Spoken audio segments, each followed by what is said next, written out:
We don't need you anymore. Strangers should just express their condolences and leave. With no regard for the onlookers, my mother-in-law yelled, "Today is the funeral of my recently deceased father-in-law. This woman, who typically tormented me, took this opportunity to let loose on me more than ever. How can she treat anyone like this with no hesitation? I was the one taking care of my father-in-law." As I struggled to contain my annoyance with my father-in-law, my husband, who was nearby, opens his mouth. "You're right! Strangers are just a nuisance." With that, he steps in front of his mother. "My name is Michelle Shore, 30 years old. I married my husband 2 years ago and currently live with him and his parents. My husband's name is Mike, also 30. We initially lived in an apartment, just the two of us, after getting married. However, it seemed my husband was an only child and had been quite adored by his mother. The calls from his mother were frequent, sometimes several times a day, even after our marriage. "Mike, when will you come live with me? I don't mind if it's just you. Please come back. I'm lonely. You know, the greatest form of giving back to your parents is to just be with them." She would constantly beg for us to live with her like this. My husband didn't take it seriously and certainly had no intention of moving in with her. But one day, his father came to see us. "Mike, Michelle, could you consider living with us?" At this unexpected proposal, Mike asked with a troubled face, "What's this all about, Dad? You and Mom, you're both healthy. There's no need for us to live together, is there?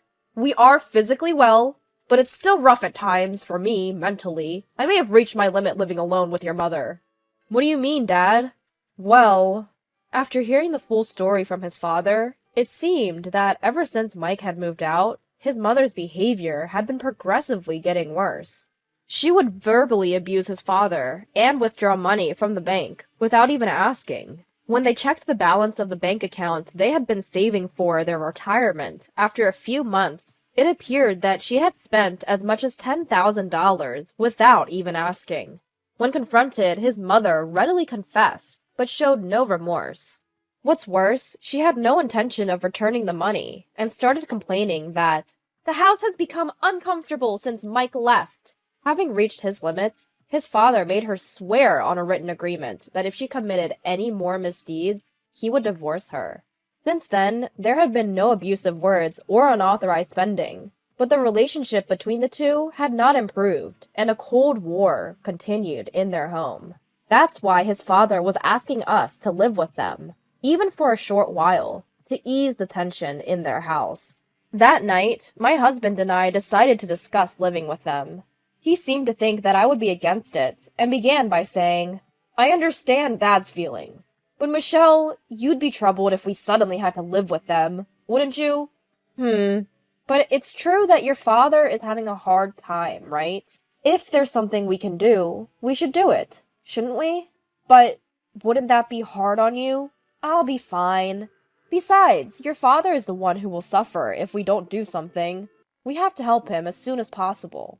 Yeah, you're right. Thanks, Michelle. I'll talk to Dad about moving in with them." And thus, we as a couple decided to move in with my in-laws. My husband and my father-in-law came to an agreement, and our new life started immediately the next month. My husband Mike always noticed my changes, and was someone I could rely on when things got tough. My father-in-law, too, had a good relationship with us ever since our first meeting during our engagement. However, the one thing that concerned me was my mother-in-law. As I mentioned earlier, she doted on her son Mike, incredibly. When we went to meet them for our engagement, she only talked to Mike and completely ignored me. Even after we got married and visited their house a few times, she only talked to Mike. When she did talk to me, it was the bare minimum, and she made it very clear that she didn't enjoy our conversations. It wasn't that I had a bad relationship with her, I just personally found her difficult. However, since moving in, she was always happy because she got to live with Mike. So we didn't have any major issues, even though she never really talked to me. One day, after about a year of living together, an incident broke out, and it turned our life upside down. I got a phone call while I was at my part-time job. It was from Mike, who should have been at work too. "Michelle, listen carefully," he said.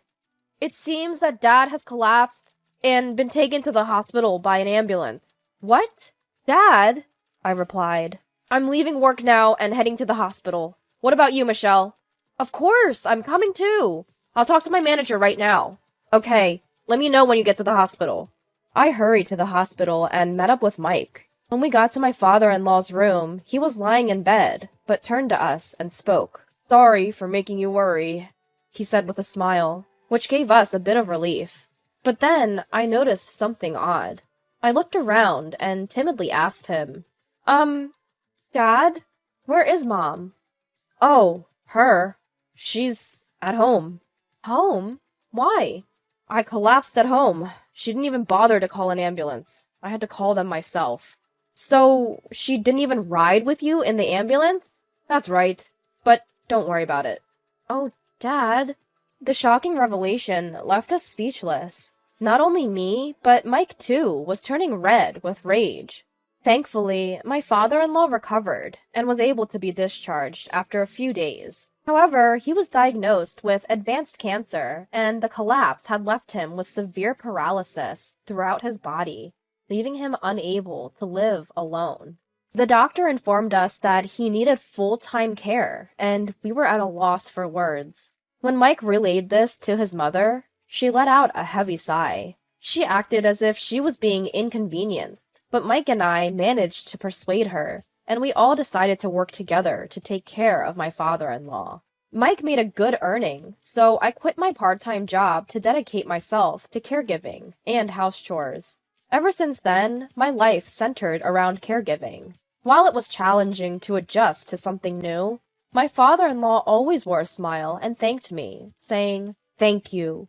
When Mike got home from work, he would take over the caregiving responsibilities.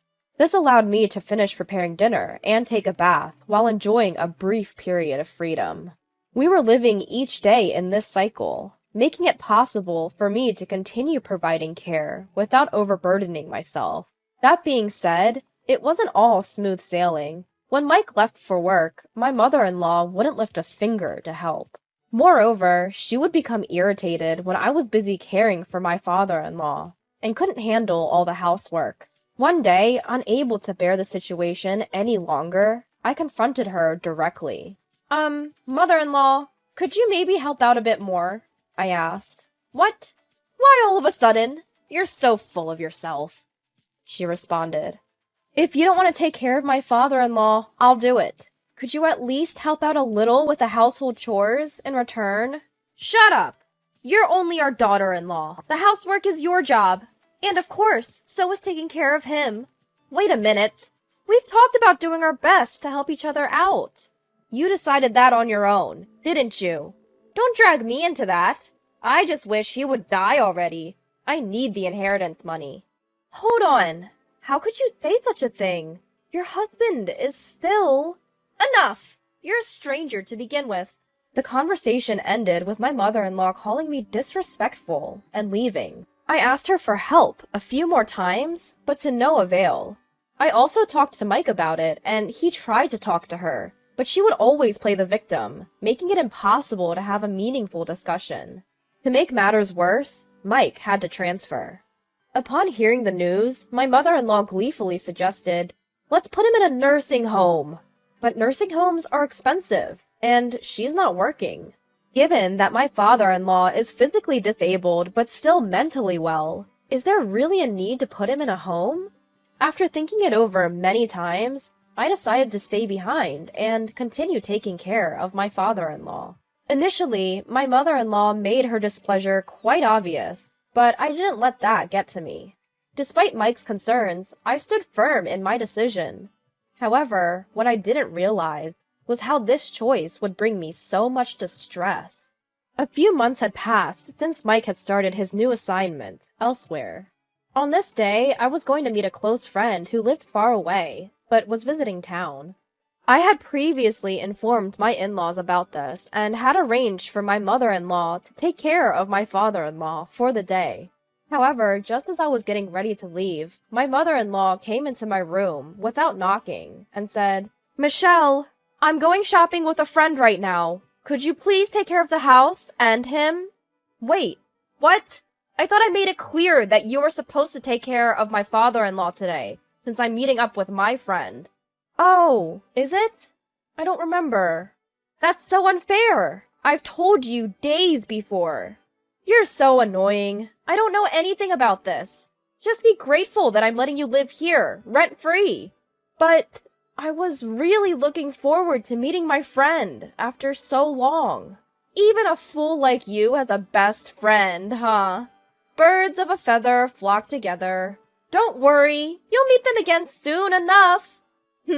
Well, good luck. My mother-in-law hastily left through the door. I broke down crying. Why? Why is it always me? I do the housework and take care of Mike's father every day. Isn't it okay to go out for just one day? This is too much. Just because you hate me. This is too much. A mix of unplaced anger and emptiness overwhelmed me, making it hard to recover. But now that my mother-in-law was out, I had things to do. I wiped away my tears, texted my best friend about what had happened, and got back to the household chores. I prepared the meal for the elderly care and headed towards Mike's father's room. When I knocked and entered the room, Mike's father called out with a serious look. "Michelle! My father-in-law! What's the matter?" "I'm sorry. Because of my wife. Your plans got ruined." "Huh? Did you hear that earlier?" My father-in-law slowly nodded. Then he pulled something out of the drawer next to his bed and handed it to me. "My father-in-law, this is... Could you do me a favor in my stead?" "But are you sure?" "Yes, I am. It's something I've decided a little while ago." Saying that, he pulled out a voice recorder from under his pillow. When the play button was pressed, an unbelievable voice came out. After hearing everything, I promised to fulfill my father-in-law's wish and went to this one place on a later date. But that was the last thing I was able to do for my father-in-law. 2 weeks later, my father-in-law's condition suddenly worsened in the middle of the night. Even though he was rushed to the hospital by ambulance, it was too late, and he passed away. My husband, who hurried back from out of state, was not able to be there at the end. "Father-in-law, what's the matter?" My mother-in-law, who always claimed it was too much of a hassle, left all the arrangements for the wake and funeral to my husband. We held a simple wake, just with our close family members, and then the day of the funeral arrived. My father-in-law had started his own company when he was alive and continued to work until the day he collapsed, though he had an extensive network. A large number of people attended the funeral, all showing tears for my father-in-law's death. I exchanged greetings with my father-in-law's acquaintances and waited for the funeral to start. Then my father-in-law, who had been sitting on a chair at the edge, approached me with determination. "Michelle, how long do you plan on staying here?" "Huh?" "Not huh? Now that his care is done, there's no need for you to be here anymore." "Wait, mother-in-law, what are you saying?" "We don't need you anymore. Strangers should just send their condolences and leave." Without caring about the surrounding eyes, my mother-in-law spit out these words as if making fun of me. At her loud voice, the surrounding people started to murmur. My mother-in-law reached out her hand to me and smirked. "Leave your condolence gift and go." At that moment, I felt my blood rush to my head. Who does she think she is? Just leave your condolence gift? We don't need you? This is no joke. How much do you need to insult me to be satisfied? I stepped closer, about to give my mother-in-law a piece of my mind, but the person standing in my way was none other than my husband, Mike. Slowly, with a hard stare at his mother, he began to speak. "That's right, Mom. Strangers are a nuisance." "My dear son, you think the same, right, Mike?" "Yeah, I do.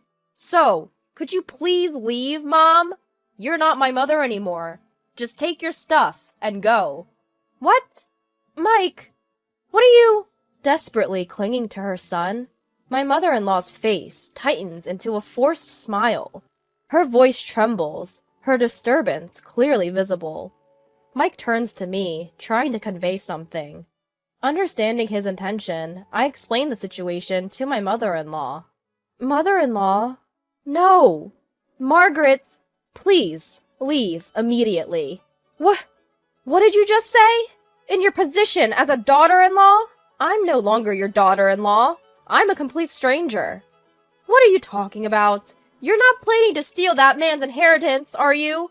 You've conspired with him and Mike to do this. No way! All of that man's inheritance is mine!